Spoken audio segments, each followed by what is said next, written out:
आज 26 जुलाई शुक्रवार चलते जाणी ना आज दिन सबकि टॉप न्यूज अपडेट देश विदेश आरंभ कर ओडिशार समस्त गुरुत्वपूर्ण खबर जानीपर आज भिडियो न्यूज देखा पूर्व आपण अनुरोध आपण मैंने प्रत्येक दिन 45 मिनट व्यायाम करूँ आ बड़ बड़ कैंसर रोग को निज ठार दूरे दिंतु आमको हृदय भल पाते न्यूज गोटे लाइक कर चैनल को सब्सक्राइब कर दिंतु आपण मैंने क्यों जिलार न्यूज देखुं भिडियो कमेंट कर जनातु चलतु नजर पकड़ा आज खबर उपर आज प्रथम खबर हीराकुद जलस्तर बढ़ला हीराकुद जलभंडार जलस्तर बढ़िबार लगी जलभंडार जल धारण क्षमता 630 फुट थिला बेले वर्तमान जलस्तर 604 फुट को छुईला जलस्तर 2 फुट बढ़ी सेकेंड प्रति 1,62,176 क्यूसेक जल जलभंडार प्रवेश करुच्ची महानदी उपरमुंडारे लगाण वर्षा जो जलभंडार बन्या जल प्रवेश कर लगी छत्तीसगढ़ में लगाण वर्षा जो गतकाली जलभंडार अधिक बन्या जल प्रवेश करुच्ची सूचना मिली। परवर्ती खबर लगाण वर्षा उबुटुबु गुजरात गलानी 8 जन जीवन लगाण वर्षा उबुटुबु गुजरात रास्ताघाट में लहड़ी मारुची बन्या पानी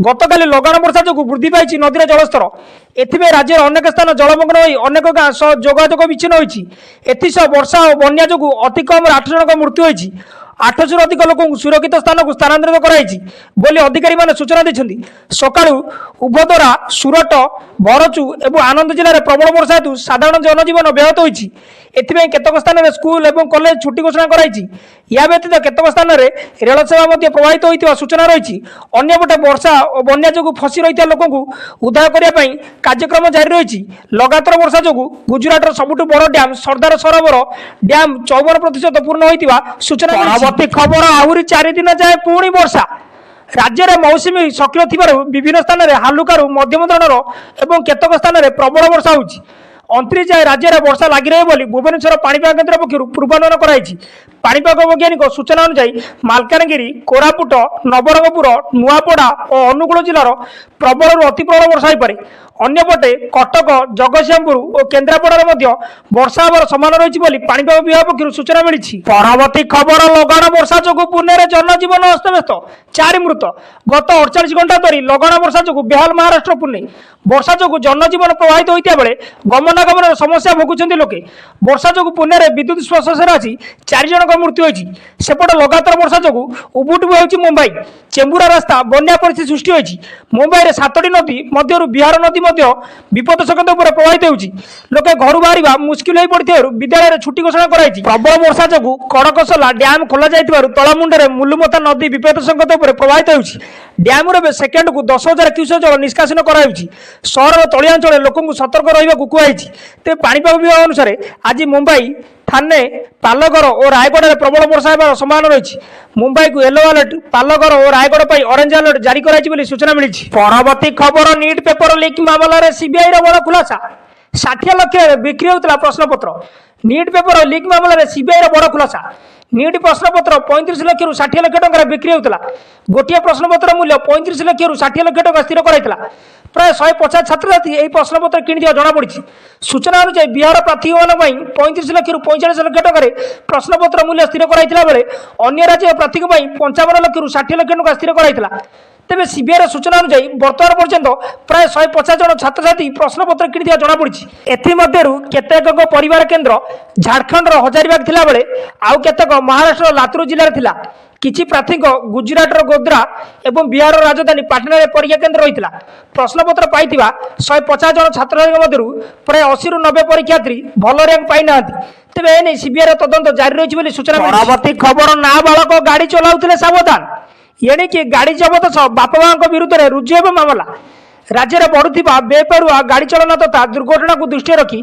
कोठर होती राज्य परिवहन प्राधिकरण एसटीए आसंता सप्ताह स्वतंत्र अभियान आरंभ कर नाबालक गाड़ी चलाउथिबा धरा पड़े गाड़ी जबत होगा सह 25,000 टंका जोरिमाना देवाक पड़ो केवल सेतिक नुहे उक्त नाबालक बापा मां विरुद्ध में मामला रुजु होगा सह जेल दंड हो पारे बुधवार एसटीए सरकारी कमिशनर लालमोहन सेठी सूचना देते खबर। परवर्ती खबर मलेरिया और डेंगू को नहीं बढ़ला चिंता सबु जिले में कंट्रोल रूम एक्टिव मलेरिया और डेंगू को नहीं बढ़ला स्वास्थ्य विभाग चिंता जलवाहित रोग पर सबु जिले में कंट्रोल रूम एक्टिव डेंगूर स्वतंत्र कंट्रोल रूम कराई कंबाइंड कंट्रोल रूम कराई समस्त कार्यक्रम अधिकारी मैंने देखा सह रिपोर्ट देती स्वास्थ्य विभाग जहाँ निर्देश देती कार्यकारी कर कड़ा नजर रखाई जनस्वास्थ्य निर्देशक नीलकंठ मिश्र कहते राज्य में झाड़ाबांति डेंगू मलेरिया बढ़ुची लोक सचेतन होगा पड़ो। सचेतन सहित मिलित सर्वेक्षण चली डायरिया डेंगू मलेरिया आदि रोग को नहीं घर घर बुली सर्वे कराऊँच। साप कामुड़ा को आखि आगे रखी व्यापक इंजेक्शन उपलब्ध कर नजर रखाई। सुंदरगढ़ में मलेरिया और डेंगू संबंधी टिके अधिक केस चिन्हट होती। डिपेथेरिया नजर रखी स्वास्थ्य विभाग सूचना। परवर्ती खबर बदलिला बीएसकेवाई एबेठू गोपबंधु जन आरोग्य योजना नाम है नामित। जानतु बजेट में केते अर्थ बराद कले राज्य सरकार। राज्य सरकार आज प्रथम बजेट विधानसभा उपस्थान कर क्रम अर्थ विभाग निज पाखे रखि मुख्यमंत्री मोहन माझी बजेट पाठ करते 2,65,000 कोटी टंकार बजेट उपस्थान कराई। मुख्यमंत्री मोहन माझी पूर्व सरकार द्वारा परिचालित होता विजु स्वास्थ्य कल्याण योजना नाम परिवर्तन कर गोपबंधु जन आरोग्य योजना नाम नामित कर योजना राज्य सरकार बजेट में 5,450,000 कोटी टंकार व्यय बराद कर योजना अधीन राज्यर गरीब श्रेणी पुरुष 5 लाख महिला माने और 10 लाख टंका पर्यंत मागणे चिकित्सा पाइपर सूचना। परवर्ती खबर बजेट में बड़ घोषणा बढ़िला भत्ता एणिकी मिल 3,500 टंका। बजेट में बड़ घोषणा कर मोहन सरकार। बजेट में भत्ता परिमाण को वृद्धि कराई। बजेट में भत्ता 7,600 कोटी टंकार व्यय बराद कर प्रथम पर्यायर 80 वर्ष अधिक वयस्क नागरिक और 80% कम होता भिन्नक्षम व्यक्ति मान लगी उभय मधुबाबू पेंशन योजना और जातीय सुरक्षा भत्ता को 3,500 टंका वृद्धि कराई। परवर्ती खबर छात्र छात्री खुशी खबर मेधावृत्ति 1,170 कोटी व्यय बराद। आज विधानसभा 2024-2025 वर्ष पूर्णांग बजेट उपस्थान कर मुख्यमंत्री मोहन चरण माझी। शिक्षा क्षेत्र को नजर रखी छात्र छात्री 1,170 कोटी व्यय बराद कर जहाद्वारा मेधावृत्ति मध्यम छात्र छात्री उपकृत हो पारे। से धानर एमएसपी वृद्धि नहीं मुख्यमंत्री स्पष्ट कर 3,100 टंकार खरीफ और रबी धान किणवा बजेट व्यय बराद होती। समृद्ध कृषक योजना 5,000 कोटी व्यय बराद होती। क्विंटाल पिछा 800 टंका बोनस देवे सरकार। चाषी आर्थिक अभिवृद्धि सरकार बजेट में व्यापक वृद्धि आनी अर्थमंत्री कहते सूचना। परवर्ती खबर मोहन माझी बड़ घोषणा मागणा बिजुली सेवा सहायता घोषणा। विधानसभा मुख्यमंत्री मोहन माझी बजेट उपस्थान कर बजेट में प्रधानमंत्री सूर्यघर योजना मागणा बिजुली सेवा सहायता घोषणा कर 1 किलोवाट प्रकल्प केन्द्र 30,000 रियायती देव। सेहीपरि 2 किलोवाट 60,000 3 किलोवाट 78,000 रियायती मिल। अतिरिक्त सहायता देवाक राज्यर सौरशक्ति प्रोत्साहन योजना लागू करा मोहन माझी कहते सूचना। परवर्ती खबर राज्य में आकाश छुआ आलू दर वृद्धि देखी चिंतार खाउटी। राज्य में आकाश छुआ आलू दर पश्चिमबंग आलू व्यवसाय धर्मघट जो एवं ओडिशा बजार आलू शून्य 4 दिन है ओडिशा बजार को आसुनी आलू। होलसेल मार्केट खाँ खाँ भुवनेश्वर आलू किलो पिछा 10 टंका महंगा होती। खुचुरा बजार दर 50 टंका छुईला। आलू दर वृद्धि देखी चिंतार खाउटी। खुचुरा व्यवसायी कहवा कथा पाइकारी बजार आलू नथिबारु दर बढ़ी चली। होलसेल किलो 35 टंका किणवा पड़ी सूचना मिली। परवर्ती खबर कमिला सुना दर। सुना दर एकाथरे कमिला 3,500 टंका।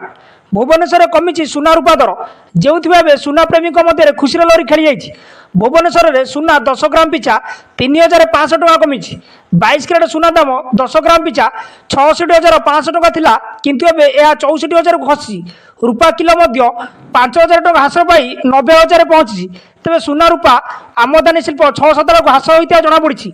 एवं सुना दाम कमिया वास्तव में मध्यमत परिवार खुशी लहरी खेली जाइए सूचना मिली। परवर्ती खबर अनाथ शिशु यशोदा योजना आउ असुविधा भोगेनि अनाथ शिशु। अनाथ शिशु बजेट नुआ योजना घोषणा कर मुख्यमंत्री। राज्य में लागू हो यशोदा योजना। अनाथ शिशु को आर्थिक सहायता जोगेवा यशोदा योजना लागू कर सरकार। यह यशोदा योजना बजेट में 83 कोटी प्रस्ताव रही। सेहीपरि महिला और शिशु कल्याण विभाग और मिशन शक्ति बजेट में 17,942 कोटी टंका व्यय बराद कराई। सेहीपरि ओडिशा रे सृष्टि हो 25 लाख लक्षपति दीदी। यह योजना कार्यकारी बजेट में व्यय बराद होती 1,162 कोटी टंका बोली सूचना मिली। परवर्ती खबर राज्य में मेट्रो प्रकल्प को सरकार फोकस 1,000 कोटी बिल कार्यकारी। विधानसभा बजेट उपस्थान में मेट्रो प्रकल्प को राज्य सरकार गुरुत्व देते। भुवनेश्वर कटक पर्यटन होगा मेट्रो प्रकल्प कामर शुभारंभ पूर्वतन मुख्यमंत्री नवीन पट्टनायक करथिले बेले यही प्रकल्प काम को एवं बीजेपी सरकार पूर्ण करने को जाउछंती। एही प्रकल्प राज्य सरकार बजेट में 1,000 कोटी टंकार बिल कार्यकारी करछंती सूचना मिली। परवर्ती खबर सुभद्रा योजना 10,000 कोटी टंका। ओडिशार महिला मानक सुभद्रा योजना लागू करने को बीजेपी निर्वाचन पूर्व प्रतिश्रुति देता।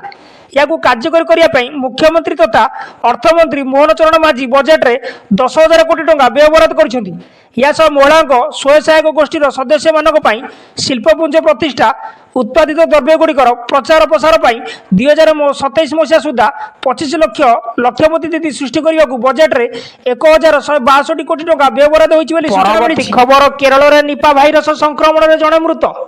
केरल में निपा भाइरस संक्रमित जड़े 14 वर्षीय बालकर मृत्यु घटी। हृदघात कारण 21 जुलाई दिन पिलाटीर मृत्यु होता। 20 जुलाई दिन बालकटी निपा पॉजिटिव थिला एवं तुरंत ताकू कोझिकोड मेडिकल रे भर्ती कराइथिला। ताकू मोनाक्लोनल एंटीबायोटिक डोज दिया जिबाकू थिला किंतु ए मेडिसिन पुनेरु कोझिकोड पहुंचिया पूर्व पिलाटीर मृत्यु होइतिला। वर्तमान राज्य रे सरकार संक्रमित बालकर स्पर्शरे आसीथिबा समस्त लोकଙ୍କ निकटरे पहुंचिया पई चेष्टा करूछंती। केंद्र सरकार को गोटिए टीम मध्य एही समय रे कोझिकोड रे पहुंचिछि। केरल सरकार को कहवा अनुसार वर्तमान सुधा राज्य रे समुदाय 3टी पॉजिटिव मामला सामना को आसीछि एवं 77 जन को क्वारंटाइन रखाई। बादुड़ी निपा भाइरस सबुठारु बड़ बाहक बादुड़ी कौन फल को खाती एवं से दांत लगी था। यही फल निपा भूताणु मनुष्य मान निकट में पहुंची थाए और जनक ठार अन्य जन पाखक व्यापी थाए बोली सूचना मिली। न्यूजटी ये समाप्त होती। न्यूजटी भल लगी आपण मानक अनुरोध हृदय गोटे लाइक करी चैनल को सब्सक्राइब कर दिंतु। आपण मैंने केउं जिलूर न्यूज देखुं न्यूज रे कमेंट कर जणातु।